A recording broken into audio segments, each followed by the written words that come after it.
Yo, first and foremost, I want to say all praises be to the Most High, the creator of everything that we see and do not see, the essence of righteousness, the glory and the power, all praises be unto him.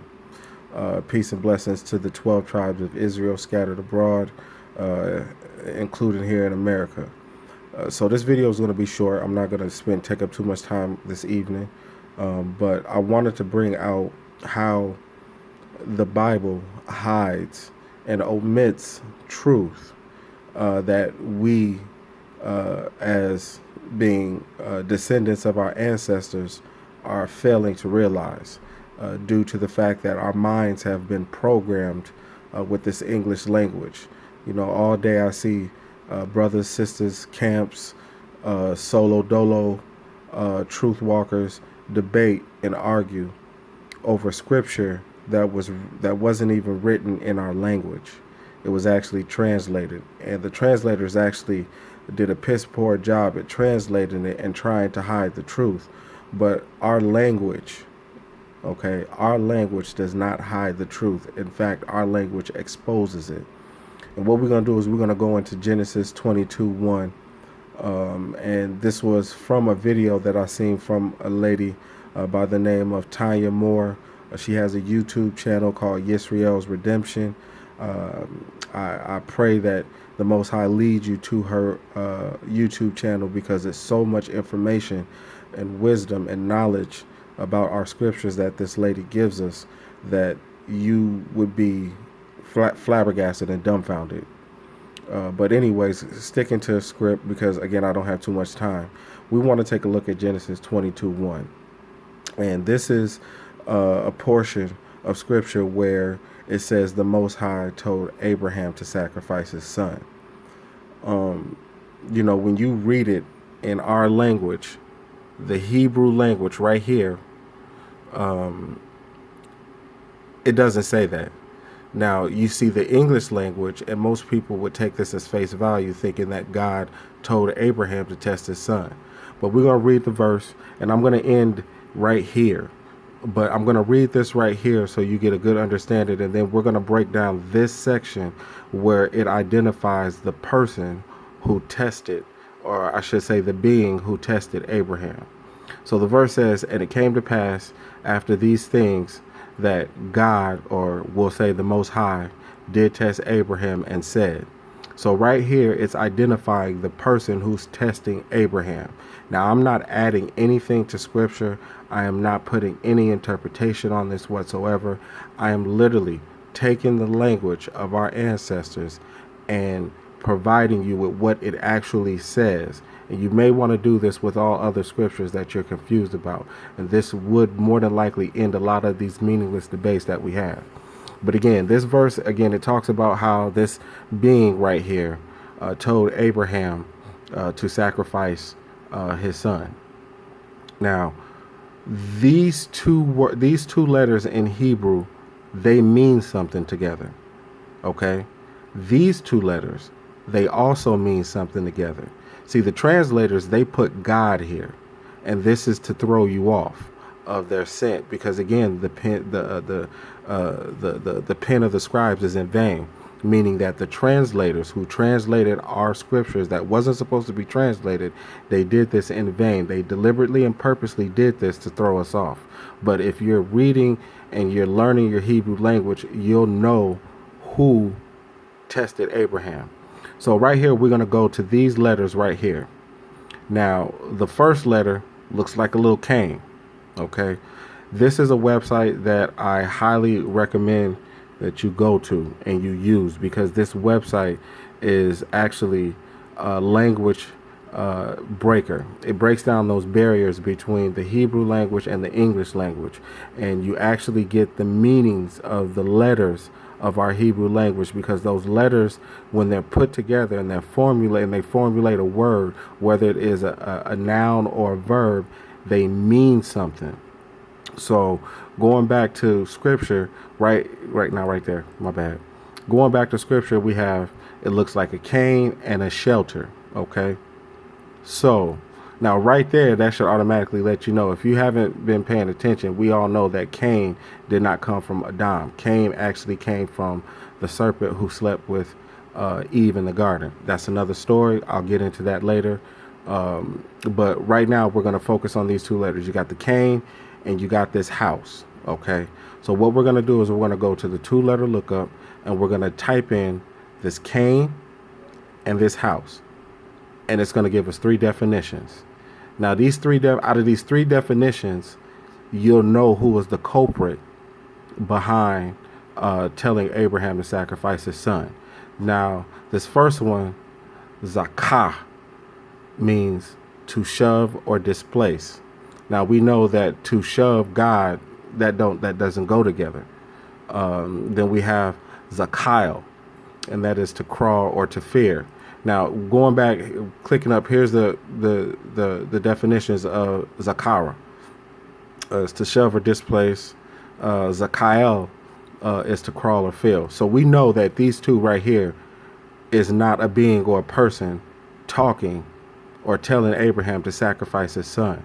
But we're going to go to, and I can't pronounce the word, so I'm not even going to attempt to. I'm working on my pronunciations, but I'm not going to embarrass myself. But we got this word right here.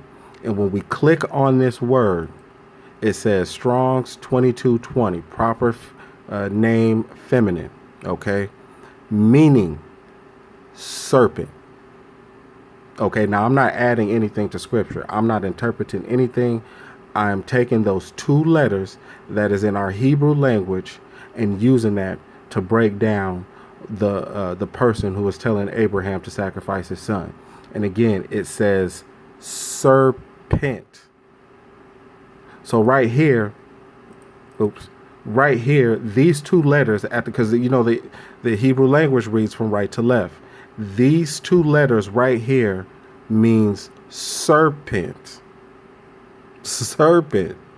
So we'll continue because I'm gonna get to these two letters right here, and these two letters right here mean Elohim. Means a god, godlike. We'll go here to the two-letter lookup. Okay, not adding anything to scripture. I'm not interpreting anything of my own. This is all coming from the Hebrew language. You got this figure, which is looks like a dragon. I'm still learning, so bear with me. But you have that figure. And you have this little lion figure where I'm at. Okay, boom. So you put those together, you get Al. And we all know what El mean. We're going to go here, though. God, heathen deity, God, so-called God of Israel.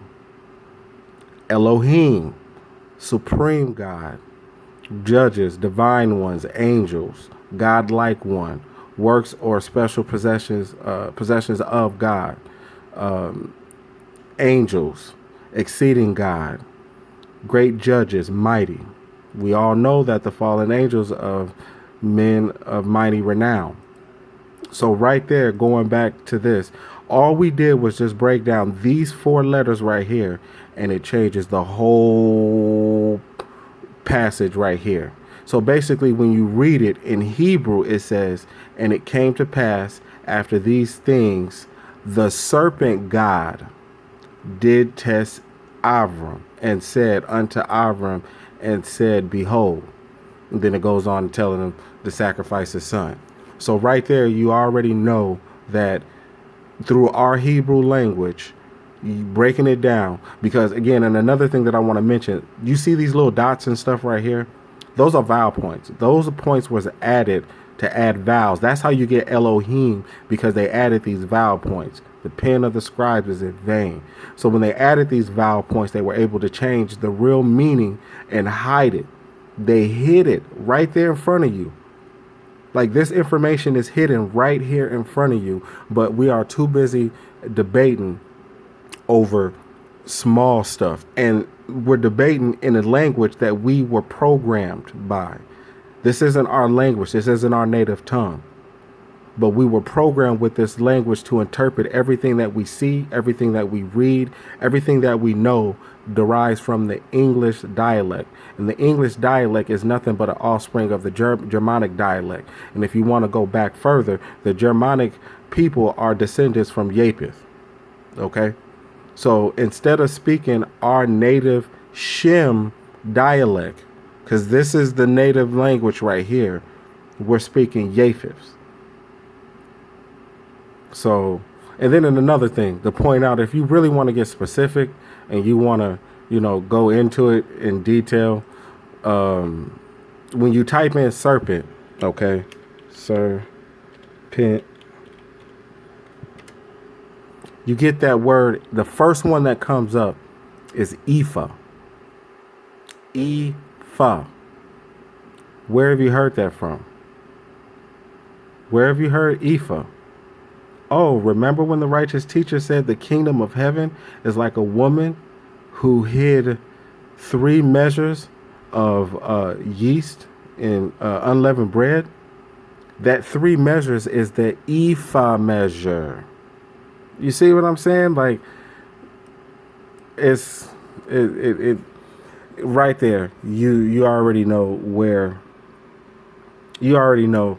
You should already know by now that. And if you don't, and if you're still taking the English language at face value and the Bible using the English as face value, you're not going to get anywhere, but you're going to be likened to a dog that chases his own tail. It's your tail, but you're chasing it. You get it? Anyways, that's my video.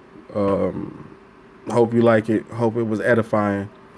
Please drop this English language and start interpreting the Bible through your own language and the language of our ancestors. Because when we do that, the Bible, the B-I in Bible means by.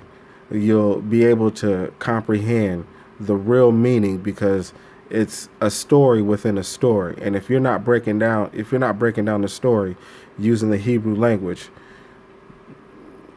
what are you walking in truth for? Shalom.